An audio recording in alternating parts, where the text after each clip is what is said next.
నమస్తే. నేను Prabhakar Venavanka. Welcome to PV news. BRS party నుంచి కవితను సస్పెండ్ చేశారు.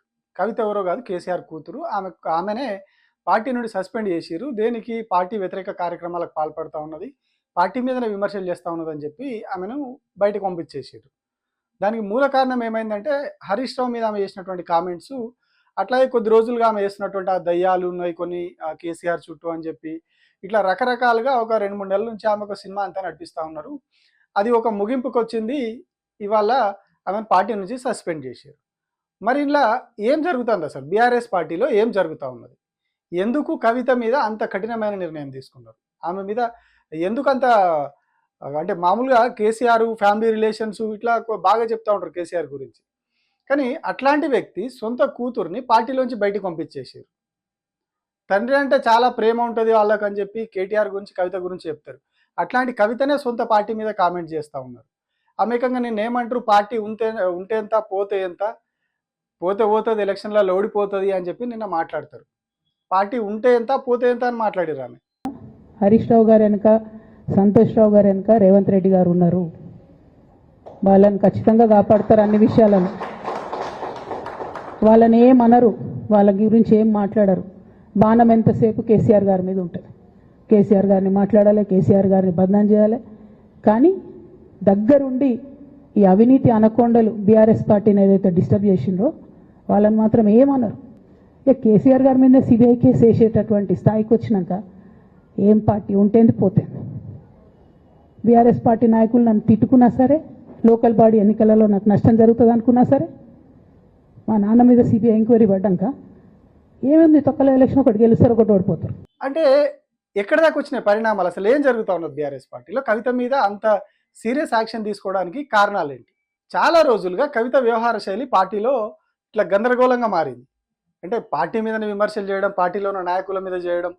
లిల్లీపుట్ నాయకుడు, నల్గొండలో బీఆర్ఎస్ పార్టీని నాశనం చేసిన ఒక లిల్లీపుట్ నాయకుడు ఆమెవరు ఈమెవరు అని మా గురించి మాట్లాడుతూ ఉన్నారంటే మరి ఆయనకు ప్రోత్సాహం ఇస్తున్నది ఎవరో కూడా ప్రజలు ఆలోచించుకోవాలి. ఇవాళ నల్గొండ జిల్లాలో ఒక సీటు కూడా రాలే. ఆయన సీటు సాగు తప్పి కన్నులొట్టవైన చందంగా చివరి నిమిషంలో అనుకోకుండా గెలిచినటువంటి సీటు. ఈ లిల్లీపుట్ నాయకుడు మాట్లాడంగానే ఇంకో చిన్న పిల్లగాడు నిన్నగాక మొన్న మా పార్టీలోకి వచ్చిన వాళ్ళు కూడా ఎటుపడతట్టు మాట్లాడు. అసలు ఎవరు మీరు? మీకు తెలంగాణ ఉద్యమంతో సంబంధం ఏంది? బీఆర్ఎస్ అధికారంలోకి వచ్చినాక బీఆర్ఎస్లోకి వచ్చి పదవులు పొంది ఉల్టా నా మీదనే మాట్లాడతారా మీరు? మేము ఉద్యమం చేసిందే మీ మీద కదా. చిన్న పిల్లగానిలా ఉండు బాబు. నువ్వు పెద్దవాళ్ళ విషయాల్లో తలదూర్చకు, తెలియని విషయాల్లో అసలే తలదూర్చకు. పార్టీ ఎన్నికల్లో ఓడిపోయి, వరుసగా 2 ఎన్నికల్లో ఓడిపోయి, అసెంబ్లీ ఎన్నికల్లో, పార్లమెంట్ ఎన్నికల్లో ఓడిపోయి కష్టాల్లో ఉన్నది. ఇప్పుడు కష్టాల్లో ఉన్నప్పుడు పార్టీకి అండగా ఉండాలి. ఏమైనా ఇంటర్నల్గా సమస్యలు ఉన్నా కూడా వాటిని లోపల చర్చించుకొని వాటిని సదురుకొని కలిసిపోవాలి, పార్టీని అధికారంలోకి తీసుకురావాలని చెప్పి పనిచేస్తారు ఎవరైనా కూడా. మన ఎగ్జాంపుల్ కాంగ్రెస్ పార్టీనే చెప్పుకోవచ్చు. అందులో ఇంటర్నల్ డెమోక్రసీ ఎట్లుంటుందో అందరికీ తెలుసు. వదిలేస్తే గల్లా బట్టి కొట్టుకునేంత కొట్లాట ఉంటుంది లీడర్లకి. కానీ వాళ్ళందరూ కలిసిర్రు, కష్టపడ్డారు, కలిసి పనిచేసిర్రు, పార్టీని అధికారంలోకి తెచ్చుకున్నారు. 10 ఏళ్ల తర్వాత తెలంగాణ తెచ్చినటువంటి కేసీఆర్ని ఓడగొట్టించి వాళ్ళు అధికారంలోకి వచ్చారు. అంటే వాళ్ళు ఏ ఒక్కరికి పడది. ఇప్పుడున్న కేబినెట్లో కూడా ఒకరంటే ఏ ఒక్కరికి పడది. ముఖ్యమంత్రి పదవి కోసం వాళ్ళందరూ కొట్లాడుకుంటూనే ఉంటారు. అయినా కూడా ప్రభుత్వాన్ని రన్ చేస్తూ ఉన్నారు సక్సెస్ఫుల్గా. 21 నెలలు 22 నెలలు గడిపారు ఇప్పటికి. మరి ఎందుకు కవిత అట్లా ఇంటర్నల్గా మరి ఆమె ఏం కోరింది, ఏ పదవి కావాలన్నది, వీళ్ళు ఏ పదవికి ఒప్పుకోలేదు, రకరకాల బాధలు వినిపిస్తూ ఉన్నాయి బయట. ఆమె ఒక ముఖ్యమంత్రి కావాలనుకుంటున్నది. ఆమె ఏదో ఒక రోజు నేను ముఖ్యమంత్రి అయితే అని కూడా ప్రెస్ మీట్లలో బహిరంగంగా చెప్పారు. ఈ బీఆర్ఎస్ పార్టీలో అయితే కేసీఆర్ ఉన్నాడు, కేసీఆర్ తర్వాత కేటీఆర్ ఉన్నాడు, తర్వాత హరీష్ రావు ఉన్నాడు. ఆ తర్వాత ఛాన్స్ వస్తే ఈమెకు రావాలి. సో మరి ఆ కోపంతో ఆమె బయటికి వెళ్ళి ఏవైతే ఈ గందరగోళ కామెంట్స్ ఇవన్నీ చేస్తూ ఉన్నారా? లేకపోతే ఎక్కడ చెడింది వీళ్ళకి? ఇన్ని రోజులు ఉద్యమం సమయంలో జాగృతి పెట్టి బతుకమ్మ పండుగ ద్వారా దేశ విదేశాల్లో ప్రచారం కల్పించిన ఆమె ఎందుకు అసలు ఇమడలేకపోతా ఉన్నారు ఫ్యామిలీలో? కంప్లీట్గా అంటే కుటుంబాన్ని ఆమె కొలాబ్స్ చేస్తున్నది, పార్టీని కాదు కుటుంబాన్ని కొలాబ్స్ చేసిరు. ఇప్పుడు కుటుంబ వైరం అనేది వచ్చి పార్టీలో గందరగోళ పరిస్థితికి కారణమైంది. సంతోష్ రావు ఇట్లా, హరీష్ రావు అట్లా అంటే వాళ్ళందరూ కూడా ముందు నుంచి కేసీఆర్తో ఉన్నారు. బట్ మరి ఈమె ఎందుకు అంతలా ఫ్రస్ట్రేట్ అవుతా ఉన్నారు, ఏం చేస్తూ ఉన్నారు? గతంలో ఈమె ఏదైతే లేఖ లీక్ అయింది, నా లేఖ లీక్ చేసిరు అని అంటే దాని మీద కూడా కొన్ని ఆరోపణలు వస్తూ ఉన్నాయి. ఆ లేఖ కూడా కవితనే కాంగ్రెస్ ప్రో మీడియాకి ఇచ్చిరనేది బయట జరుగుతున్నటువంటి చర్చ. గతంలో రేవంత్ రెడ్డితో పరిచయాలు ఉన్నాయి, వీళ్ళిద్దరు కలిసి బిజినెస్ చేసిరు గతంలో, ఇద్దరు కూడా ఒక కంపెనీలో ఇద్దరు వాటాదారులుగా ఉన్నారు. సో ఇవన్నీ వాళ్ళిద్దరి మధ్యలో ఈ వ్యాపార సంబంధాలు ఉన్నాయి కాబట్టి పూర్తిగా రేవంత్ రెడ్డి డైరెక్షన్లోనే ఇదంతా నడుస్తూ ఉన్నది, బీజేపీ డైరెక్షన్లో ఈ డ్రామా అంతా నడుస్తూ ఉన్నదని టీఆర్ఎస్ వాళ్ళు అంటూ ఉన్నారు. కానీ కవిత మాత్రం కేసీఆర్ మంచోడు, కేసీఆర్ చుట్టూన వాళ్ళందరూ లంగలు దొంగలని మాట్లాడుతూ ఉన్నారు. మరి ఎక్కడ అసలు ఎందుకు కేసీఆర్ బయటకు వచ్చి మాట్లాడరు దీని మీద? హరీష్ రావు పెద్దగా స్పందించారు, కేటీఆర్ ఏదో లైట్ అన్నట్టు వదిలేస్తారు, జగదీష్ రెడ్డి ఏమో చిన్న విషయం అది, ఆమె గురించి అసలు మాట్లాడాల్సిన అవసరం లేదని జగదీష్ రెడ్డి మాట్లాడతాడు. అంటే కేసీఆర్కి అత్యంత సన్నిహితులుగా ఉన్న వాళ్ళందరూ కూడా దీన్ని, ఈ ఇష్యూని అంతా కూడా చిన్న లైట్ ఇష్యూగా తీసి పారేసారు ఇన్ని రోజులు. కానీ ఇప్పుడు ఆమెను కంప్లీట్గా పార్టీ నుంచి పక్కన పెట్టారు. ఇప్పుడు ఏం జరగబోతా ఉంది, నెక్స్ట్ ఏం జరగబోతా ఉంది, అసలు ఈ కారణాలు ఏంది, ఆమె ఇంకేం బయట పెడతారు? ఇంకా ఇంకా గమ్మత్ విషయం ఏంటంటే ఆమె కేసీఆర్ చాలా మంచోడు, కాళేశ్వరం ప్రాజెక్టు కేసు, ఈ సిబిఐ కేసు ఇదంతా కూడా ఆయనకేం సంబంధం లేదు, ఆయన ఏం అవినీతి చేయలేదు, హరీష్ రావు సంతోష్ రావు చేసిరని మాట్లాడుతూ ఉన్నారు. హరీష్ రావు సంతోష్ రావు ఎవరు? నీడలాగా కేసీఆర్ వెంబడి ఉండేటోళ్ళు. ఇప్పుడు వీళ్ళిద్దరు తప్పు చేసిరంటే పట్టుకపోయేది కేసీఆర్నే కదా, నెక్స్ట్ కేసీఆర్కే కదా లింకులు ఉండేది, కేసీఆర్నే కదా తీసుకుపోయేది.